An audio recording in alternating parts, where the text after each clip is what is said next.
Next would be yung eye contact and of course the blue face, otherwise known as the shedding face. So when they are in shed, nagpo-produce kasi ng natural body oils yung katawan nila. That's why yung old skin nila is parang lumulob or umaangat.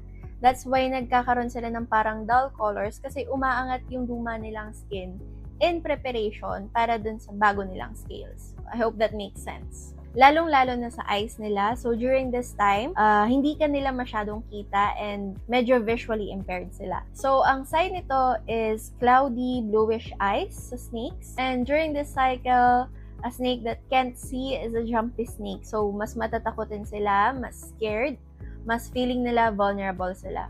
So, me personally, I would advise to avoid handling muna if they are in deep shed. This way, you can avoid accidental defensive bites. Sa eye contact naman, hindi sa lahat ng oras pagka feeling mo paangat sila sa enclosure, nakita ka nila, and parang binabati ka nila na para bang aso. Hindi sa lahat ng oras ay magandang sign yun. I learned that the hard way.